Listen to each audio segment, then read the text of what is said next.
Salam kenal Pak Ustadz, salam kenal juga.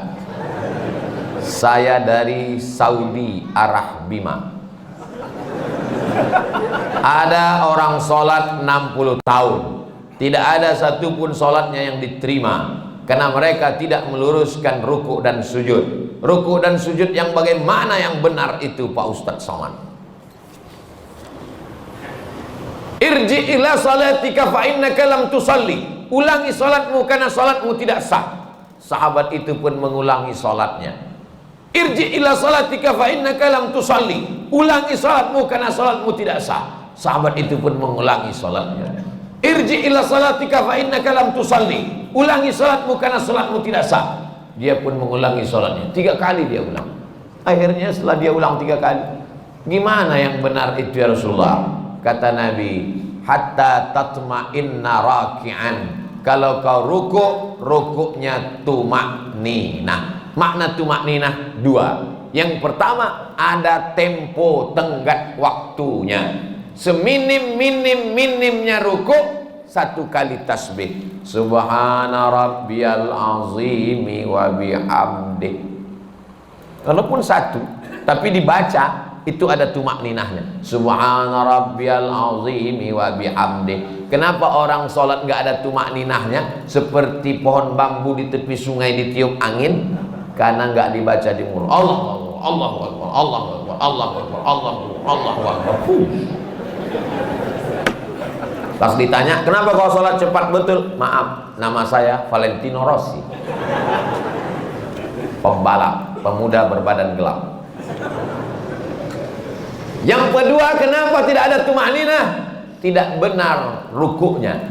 Kalau diletakkan bejana di atas, tidak tumpah airnya, diagak-agak demikian. Jangan terlalu tunduk ke bawah seperti kambing lapar dapat rumput. Jangan mendongak ke atas seperti kuda jantan melihat kuda betina, apalagi kuda liar.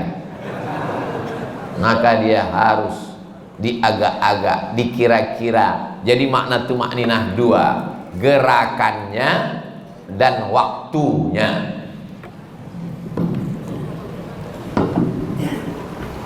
Allahu Akbar. Subhana rabbiyal azimi wa bihamdi. Subhana rabbiyal azim. Tidak terlalu menunduk ke bawah, tidak terlalu mendongak. Jangan rukuknya mendongak. Lalu kemudian sujud hatta tatma'inna sajidan. Kalau engkau sujud, sujudnya juga tumaknina. Ujung kaki 2, ujung lutut 2, tapak tangan 2, kening 1. Nggak ada orang keningnya 2. Menempel ke bawah. Ini kening. Apakah hidung juga wajib disentuhkan? Kening ke lantai wajib. Hidung mustahab, dianjurkan. Yang paling bagus hidung. Cuman beda kita dengan orang Arab. Orang Arab tuh nggak terlalu terpaksa, kena dia. Kita memang agak kita paksakan dia. Mohon maaf, yang besek jangan tersinggung. Ini saya cerita tentang saya nih maksudnya. Jadi masalah hidung kena itu mustahab, dianjurkan. Bagaimana kalau orang pakai peci sampai keningnya tertutup? Ada orang pakai peci gitu. Makanya sebagian orang kadang kalau mau sholat dinaikkannya ke atas, supaya menempel ke bawah. Afdolnya demikian. Bagaimana kalau ada orang keningnya tertutup? Maka sesungguhnya kain pada bagian tubuh yang menutupi tidak membatalkan sholat. Mana dalilnya? Karena ada seorang sahabat Nabi sedang sholat, dia ambil ujung jubahnya, dia tutupkan ke atas pasir, karena dia tidak mau keningnya menempel ke pasir karena panas, terik, nggak ada sajadah. Sholat dia, pas mau sujud, ujung jubahnya dia sujud di atas. Itu dalil boleh menempelkan ke kain yang menempel ke badan, tapi kurang afdal. Yang afdal adalah menyentuh. Begitu yang diajarkan Nabi. Kenapa orang bisa tasbihnya itu cepat sekali? Karena tidak diucapkan di mulut. Kalau diucapkan di mulut pasti pelan. Subhana rabbiyal a'la wa bihamdi. Subhana rabbiyal a'la. Subhanakallahumma wa bihamdika.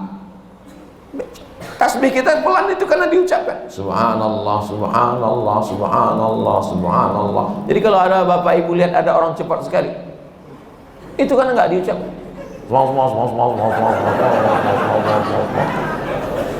Nggak diucapkan. Bahkan kata Syekh Ali Jum'ah, itu pakai nafas membantu lebih khusyuk, diucapkan walaupun sholat zuhur dan asar.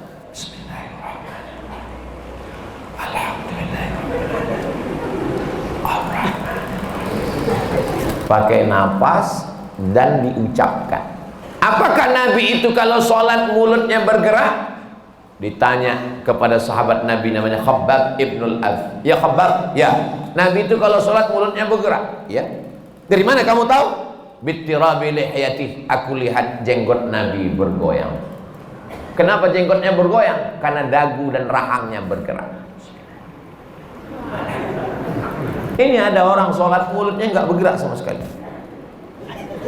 matanya aja yang bergerak. Sholat apa ini? Ini pertanyaan sederhana, tapi mengkoreksi lagi sholat kita. Yang tidak benar sholatnya karena tidak membaca. Dibaca qiraah itu artinya membaca. Sedangkan orang yang baca mulutnya nggak bergerak itu namanya mutalaah. Itu beda dalam bahasa Arab. Kalau bergerak membaca, makanya qiraatul Fatihah membaca. Bismillahirrahmanirrahim. At-tahiyatul mubarakatus shalawatut thayyibat. Assalamu alayka ayyuhan nabiy wa rahmatullahi wa barakatuh. Wassalamu alayna wa ala ibadillahi sholihin. Asyhadu an la ilaha illallah wa asyhadu anna Muhammadar Rasulullah. Allahumma shalli ala sayyidina Muhammad wa ala ali sayyidina Muhammad. Sampai fil alamin innaka Hamidum Majid. Allahumma ighfir li ma qaddamtu wa ma akhartu wa ma asrartu wa ma a'lantu wa ma asraftu wa ma anta a'lamu bihi minni antal muqaddim wa antal muakhir. La ilaha illa anta subhanaka inni kuntu minadh dhalimin. Allahumma inni a'udzubika min 'adzabi jahannam wa min 'adzabil qabri wa min fitnatil mahya wal mamat wa min syarri fitnatil masiihid dajjal. Allahumma a'inni 'ala dzikrika wa syukrika wa husni ibadati. Assalamualaikum warahmatullahi. Assalamualaikum warahmatullahi. Tumakninah. Kalau tidak ada tumakninah, kata Nabi, ulangi sholatmu karena sholatmu tidak sah. Mari kita jaga sholat kita lagi insyaallah. Jangan menjadi pencuri sholat. Bagaimana pencuri sholat? Karena tidak lengkap rukunnya, syarat-syaratnya menurut pandangan ulama fikih. Ada orang sekarang ketika ditanya, kamu sholatnya kok cepat sekali, nggak lengkap. Yang penting hati kita. Ini orang tidak belajar fikih, nggak ngaji. Dan orang seperti ini tidak ada di Bima. Dulu pernah ada tapi udah meninggal.